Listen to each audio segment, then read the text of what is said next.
Multi-level marketing companies like Herbalife, Avon, Ro and Amway are often mischaracterized as pyramid schemes, an illegal structure whereby people pay a fee and then try to make their money back by taking a share of the fees that the new members pay to join the scheme under them. But I, in good faith, can no longer sit by and watch the good reputation of pyramid schemes be ruined by comparisons to multi-level marketing companies. MLMs are not pyramid schemes. They are worse. There's an internal document at Herbalife where they made the case for pursuing this market. People who make $2 a day, $5 a day. And so you have a company based in the United States that decided to target this population with a business opportunity which itself is a fraud. You have probably all heard of MLMs by now. Maybe you have been pitched the amazing business opportunity by a friend or colleague, or maybe you are part of the 8% of Americans who have been part of one of these schemes in their life.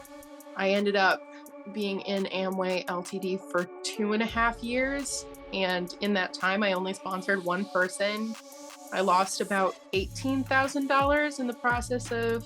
The business structure of every multi-level marketing company is slightly different, and the same companies use different structures in different markets to skirt around local regulations, but the basic concept remains the same. You sign up and join the company as an independent business owner. You pay a fee which can range from $20 to $5,000, depending on the company. For that money, you get given a simple pack of the company's products. You are encouraged to sell these products at a markup like a traditional business, but you are also told to sign up friends and family under you to share a cut of their commission. Commission structures are intentionally made confusing so that new recruits can't understand how badly they are being screwed. Most of the money gets funneled to the very top of the program to people that will flash a lot of money around as proof that the system is working. If you think this sounds like a pyramid scheme, you're not alone. Even the Federal Trade Commission, after it concluded a year-long investigation into Herbalife, the third largest MLM in the world, concluded that the company was not determined to be a pyramid scheme. For embattled company Herbalife, the Federal Trade Commission will not classify it as a pyramid scheme, but in return, Herbalife will pay a settlement of $200 million. But really, these companies are a lot worse for 3 reasons. The first reason all comes down to what actually legally separates them from a fraudulent pyramid scheme: their products. One of the most powerful lobbying groups in America and around the world is the MLM industry. Herbalife, just one of hundreds of MLM companies, spent $810,000 on federal lobbying in 2021 alone. The legal argument is that money only changes hands when a product is sold, so they are no different from commissioned salesmen. Unfortunately, it's exactly that product that makes MLM so much worse than pyramid schemes. The average return for a victim of a pyramid scheme is a reduction in 10% of their invested capital, or 90% of what they invested. For every $1 a victim puts into the scheme, they can expect a return of 90 cents. A bad investment, but not financially crippling. The returns remain surprisingly high because early investors get paid out, and when the whole thing falls apart, the money really hadn't gone anywhere, and a portion of it can be recovered by authorities and returned to victims. Bernie Madoff ran the world's largest Ponzi scheme, and even most of his investors ended up getting most of their money back because after Madoff used the money to buy a penthouse apartment, a private jet, and a house in the Hamptons, he had nothing left to do besides keeping it in the bank and paying it out to investors. I thought I would never see the money again. Pyramid schemes are different to Ponzi schemes, but the results are the same. However, the average return of a multi-level marketing company is around 30% of their invested capital according to their own marketing materials promoting their bonus structure. That means that someone joining an MLM company would be 3 times more likely to make money by signing up to a fraudulent pyramid scheme. The actual returns for most people are far lower than 30%, and sometimes even the highest ranks of MLM members struggle financially, but we will get to that soon.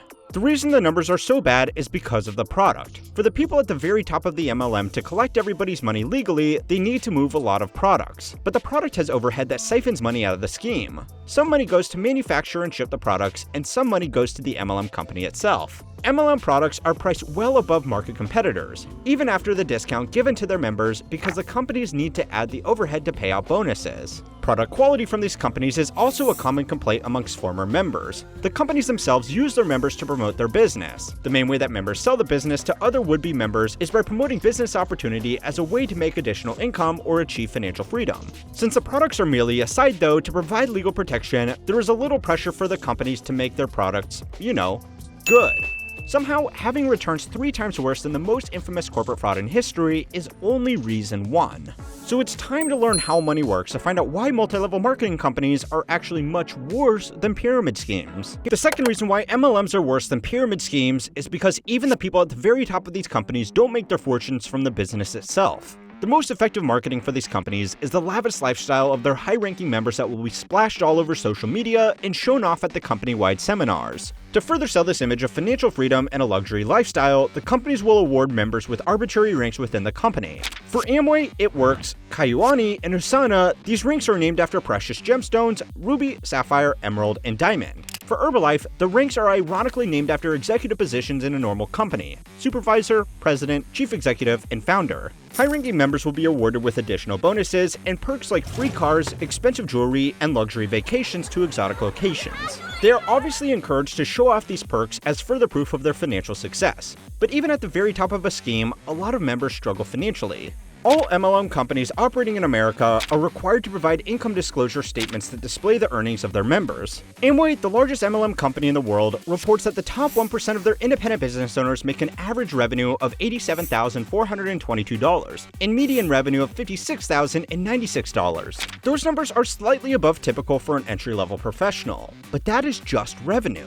In an alarming amount of cases, it's the people in the top 1% of these schemes that lose out the most financially. As part of running a multi-level marketing business, independent business owners are expected to spend a lot on the company's products for their own personal consumption. Representatives often espouse lines like becoming a product of a product. Monthly spending on these products can be hundreds of dollars. In addition to this expense, high-ranking members are expected to spend money on material displays of wealth to lure people into the lucrative business opportunity.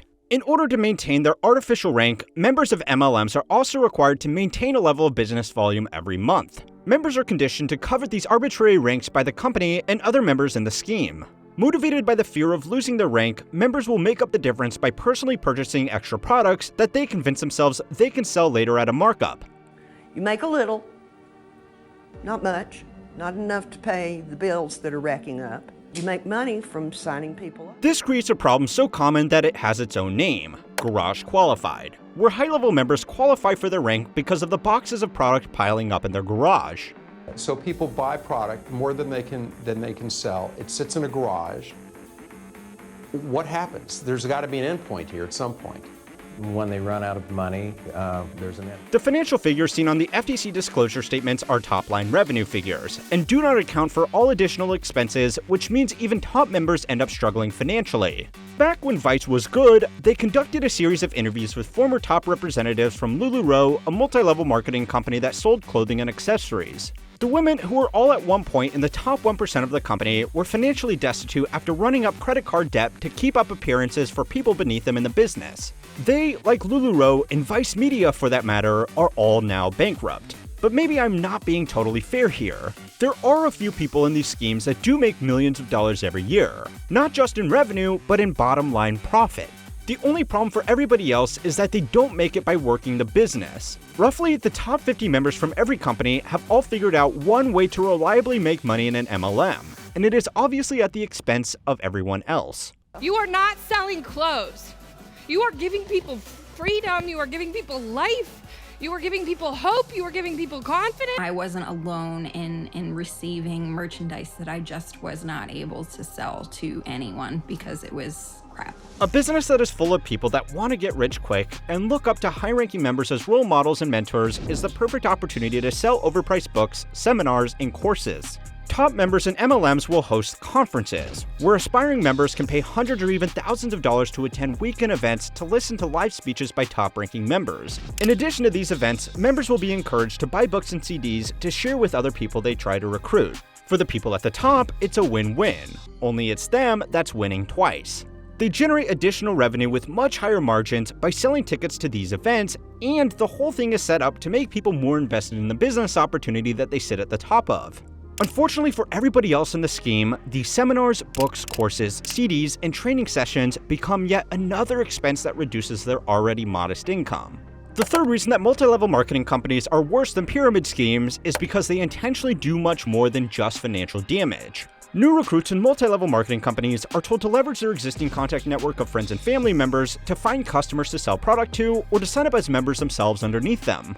Unless you have been living under a rock, you have probably already heard about multi-level marketing companies and their damaging business practices, and so has everybody else, so finding people willing to support the scheme is harder than most new recruits expect. The groups most open to multi-level marketing companies are therefore isolated cultural groups that are less aware of this industry's reputation or are inherently more trusting of their own community. reality. The business structure of multi-level marketing companies doesn't form the shape of a pyramid. They actually form the shape of multiple pyramids, each with a charismatic leader at the top. These groups, or networks as they are called, are heavily segregated by race and religion. Companies will develop Mormon teams, Latin American teams, African American teams, and Asian American teams, as the dream of the business can be sold by using customs and pressures unique to each culture. Opportunity for anybody, everybody. And Latinos grabbed it a little stronger. All of a sudden, all the non-Latinos are seeing these guys rise up, making money, getting recognition, and going, whoa, what are they doing? Mormons are overrepresented in MLM companies because the culture values women staying home to raise children. This gives them few opportunities to earn an income for themselves, making the MLM pitch of making money from home more enticing. Mormons also have a strong social network of other Mormons who inherently trust one another, so these schemes do very well in this community. There are over 70 MLM companies located in Utah alone. Multi-level marketing companies are also overrepresented in migrant communities. When moving to a new country, most migrants want to find people they can socialize with and ways to make additional income. MLMs pretend to offer both. Since the whole system is built around social relationships, it can be very hard for people to leave the scheme after they figure out that they will never make money.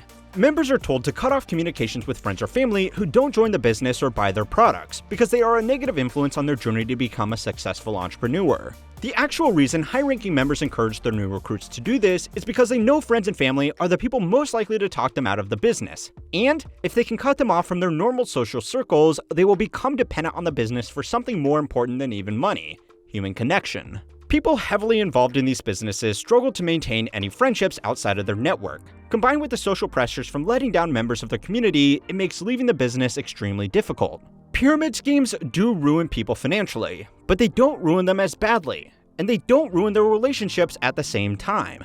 The bonus fourth reason why MLMs are worse than pyramid schemes is because pyramid schemes have never worked in the shadows to subvert democracy or run the world's largest mercenary organization. The two families that founded Amway have done a lot with their multi-billion-dollar fortunes, and not much of it is good.